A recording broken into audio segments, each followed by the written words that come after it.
วันแห่งความสุขหัวข้อในมื้อนี้แมนพ้นย้อนป้ายพ้นย้อนป้ายในเอเฟโซบทที่2ข้อ8ถึง9ทรงกล่าวว่าด้วยว่าเจ้าทั้งหลายได้ถูกทรงโปรดให้พ้นนั้นก็ย้อนพระคุณด้วยทางความเชื่อสิ่งเหล่านี้บ่แม่นพวกเจ้าเฮ็ดเองแต่พระเจ้าทรงประทานให้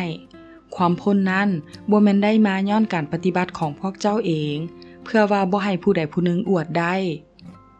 ในบางประเทศมีป้ายตามต้นไม้และเสาไฟฟ้าติดทั่วไปว่าพระเยซูไถ่บาปคำนี้เป็นสาเหตุเฮ็ดให้ผู้หญิง 4-5 คนย่างเข้ามาที่บ้านของพี่น้องท่านหนึ่งซึ่งตอนนั้นข้าน้อยกับทิมประกาศอยู่ที่นั่นพวกนางว่าบอกมาเลยว่าพระเยซูไถ่บาปแนวใดและเฮ็ดได้แท้หวาคำนี้มันติดตาและข้างค้าใจหลายอยากฮู้แท้ๆข้าน้อยก็เริ่มเล่าเมื่อเฮาจะป้าถิ่มสิ่งเปื้อนยังต้องไปถิ่มในบ่อนรับตาคนเพื่อบ่ให้คนอื่นเห็นเพราะมันเหม็นและเปื้อนความบาปก็คือกันคงบ่มีไผอยากอวดแต่อยากแกล้งถิ่มออกไปให้ไกลๆเฮาจำเป็นต้องมีบ่อนที่จะป้าถิ่มความบาปได้บ่แม่นเก็บไว้ในใจถ้าเฮ็ดแนวนั้นนรกก็อยู่ในใจพวกท่านเอาความบาปไปถิ่มไว้บ่อนใดเฮ็ดดียังอยากได้ดีแล้วบ่คิดเลย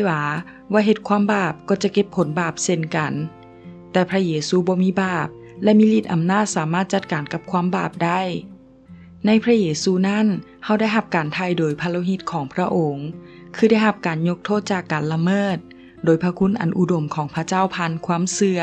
แล้วจะได้รับพระคุณจากพระเจ้าชีวิตก็จะมีชัยชนะได้ข้าน้อยเล่าสั้นๆประมาณ3 ชั่วโมงต่อมาผู้หญิงกลุ่มนี้เป็นผู้เชื่อกลุ่มทำอิฐในหมู่บ้านแห่งนี้ความบาปจะบุรุษไปจากชีวิตของมนุษย์ได้ง่ายๆถ้าบ่จัดการความบาปจะกัดกินจนนำไปสู่ความชิบหายเพราะว่าค่าจ้างของความบาปคือความตายเฮาต้องจ่ายราคาของความบาปคนผู้หนึ่งไถ่เอาชีวิตของตนเองบ่ได้เลยจ่ายค่าชีวิตให้พระเจ้าบ่ได้จักเทื่อเพราะชีวิตมนุษย์นั้นมีค่าสูงหลายสิ่งที่เรามีก็ไถ่เอาชีวิตบ่พอจักเทื่อเพื่อรักษาเราให้พ้นจากขุมฝังศพและให้มีชีวิตอยู่สืบไปเป็นนิจราคาค่าไถ่แพงหลาย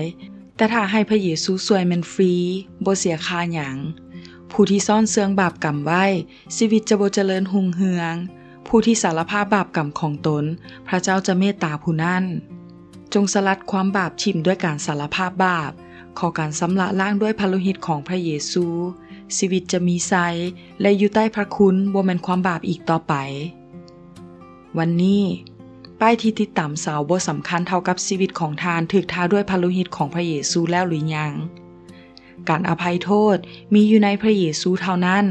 ผู้ที่เชื่อจะได้รับการอภัยโดยพระนามของพระเยซูบาปของทานถูกยกหรือยังถ้ายกไปแล้วทานก็มีชัยขอพระเจ้าอวยพร